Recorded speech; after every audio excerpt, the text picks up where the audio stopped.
Hey guys, what's up? Welcome back to Life with Lena. So today I am restocking my bookshelf and I'm going to, while I do that, going to talk to you guys about the four pillars of nutrition. Or the four pillars of health.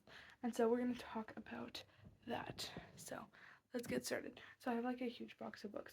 So the four pillars of health, I'm first gonna tell you. The first one is nutrition. That's what I messed up in the beginning. Nutrition. So, what you're putting in your body, the things that you're eating, what is going in, because that really matters. And I'm going to tell you why. It matters a lot because when you put different things in your bodies, a lot of the times you don't think about it. You're like, oh, if it's the same size, it's the same amount of calories, right? Wrong. Actually, it's not. So, for example, you could eat. Oh, let's see. What about like a nutty bar? That's delicious. Or like a little Debbie something. Any of those, you might think, oh, this is probably not that many calories, right? Um, Actually, it's a lot of calories. So a lot of people don't think about this, but you could eat a plate of broccoli, a chicken breast, and have some Parmesan and butter on that, 280 calories. One nutty bar, same amount. Like, who even thought about that? And so, when you think you're putting like this small thing in your mouth, you might try to be avoid by size, but you really want to think about the calories that you're eating because that's what matters the most. Like, when you're putting stuff in your body. And what you're putting in your body is going to affect you for the rest of your life. I'm not joking. What you're eating now will affect you when, I don't know how old y'all are, but like 60, 80, your whole life. It is going to affect you. So, this is also why I started losing weight because I want my body to be strong and good for the rest of my life. To, I don't want to be a downer, but also the less good food you're eating, the less you take care of your body and eat good food, the more young you will like pass away. Like you will die earlier, scientifically proven, if you're not taking care of your body. Your body is tired of holding up the weight. It is messed up because it's not eating the right types of things. All of these things. So, what is going into your body? What is your nutrition? The first pillar.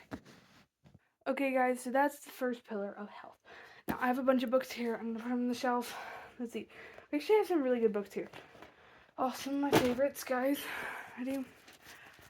We got A Wrinkle in Time, uh, Five Little Peppers and How They Grew, which Blackbird Brown actually don't really like that book very much, but it's fine. And By the Shores of Silver Lake, which actually has my name in the book, so I like that. Alright, let's put these in. Okay, so now, for right now, while I'm putting these on, I want you guys to think about what do you think the next pillar of health is, because it's another important one. These are our next books. We got Peter Pan, Wreck Your Journal, and Robin Hood. Okay, put those on. Yeah, so what do you think the next pillar of health is? Because this one is another one. People probably think you can only have one pillar of health, but you actually need all four. So the next pillar of health is exercise. So, this is very, very, very important. And a lot of people think, oh, if I eat food that's healthy, I'm not gonna need exercise. Wrong again. So you definitely need exercise. When you're putting calories in your body, it just depends how many calories you're eating, but you also need to have track of what you're putting out. What you're putting out is how much you're exercising. I'm gonna give you a little tip here. If you're trying to exercise, I'm suggesting cardio because when you do cardio, it burns the most amount of calories. So when I do dance fitness each week, and I'm doing that for an hour, I burn 1,000 calories, and that might be sounding a little crazy, but it's true. And so that is one thing people don't think about it. But you really need to make sure that you're exercising all the time because you can't have one or the other, food and exercise. You need to have both. And exercise is, let me see, exercise, what am I, oh, let me see. Exercise is like, well, you're gonna like go to the gym and stuff, but also it's not just, oh, I went to work out. You can be exercising by sitting in a chair and twiddling your thumbs, or by tapping because during the day you're always burning calories. The thing is you need to build your muscles up through exercise so you can burn more calories even if you're at like a sedentary job or even if you're in school. Whatever you're doing, you're going to need to be burning more calories. Like you want to be burning calories as much as you can all the time, and you don't just do that in working out. Even if this was one thing I started with, just little things trying to like build up to before like I completely started my weight loss journey was, oh, I'm going to the bathroom during the day, I go to the further bathroom, not the closer bathroom.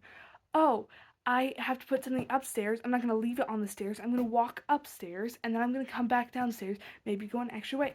Oh, if someone tells me to do something, or oh, maybe every 10 minutes I do a stretch. I walk around for a second and then I sit back down on whatever I'm doing.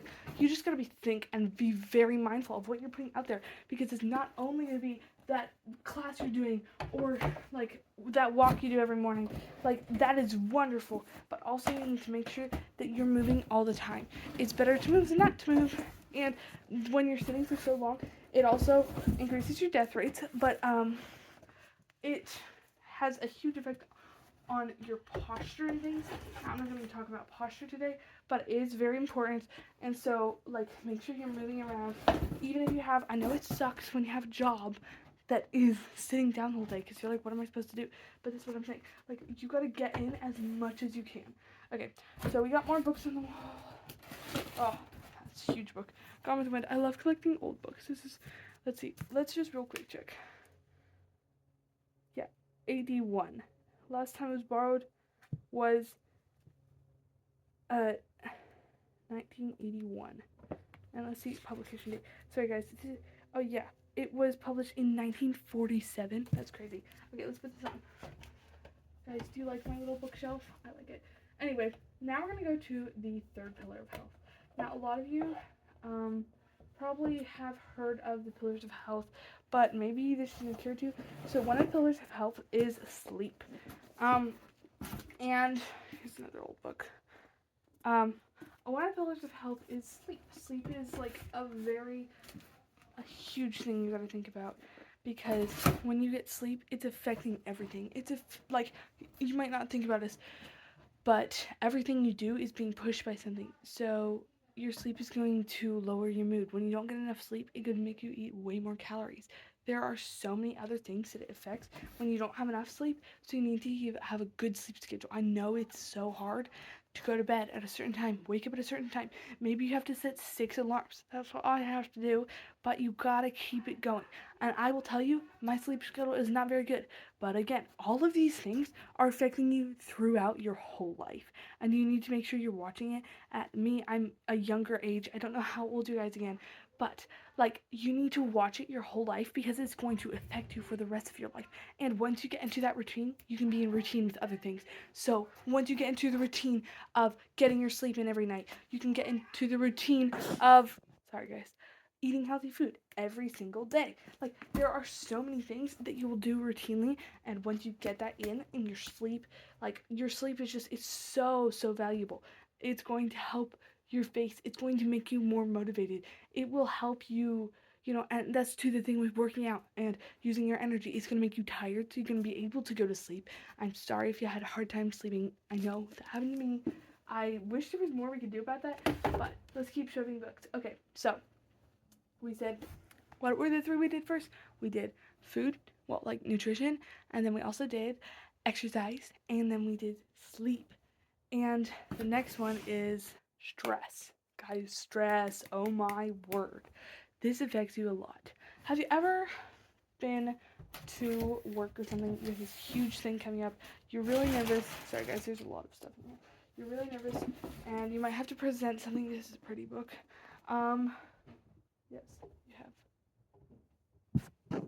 So yeah, you have had something that you're stressed with. Well, then you wake up in the morning and you have a bunch of acne on your face. Maybe your cheeks are a little like puffier up here. Stress is something where it makes you want to eat more. Like it makes you do a lot of things that you usually wouldn't do, but because it's there, it's causing a lot of trouble. And so when you can control your stress and fix that problem, and like there's like different mechanisms you can use, but a lot of times like meditation and stuff, you gotta find your thing to deal with your stress because your stress is going to affect you emotionally. It's going to affect you in your sleep, and everything we just talked about. It is affecting you in a big way. And so when you can figure out how to cope with that stress, or I want to say avoid it, but not really avoid it, just like get through it, then it's good. So that is the fourth pillar of health. So the four pillars we talked about were, I'll let you think a second. Da-da-da. Food, exercise, sleep, and stress. So those were the four pillars of health. And why are they important?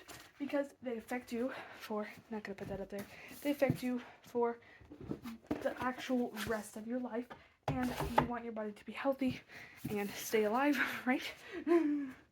And so I would suggest that you learn how to work with the four pillars of health and how to make your body stronger and healthier, and that will help you along your weight loss journey. But that is the end of the video, guys. Thank you so much for watching. Also, let's do this picture. Look at that. So pretty. Yeah, that's the end of the video. If you liked it, then please like and subscribe and comment down below what your favorite book is. And I'll see you guys later. Bye.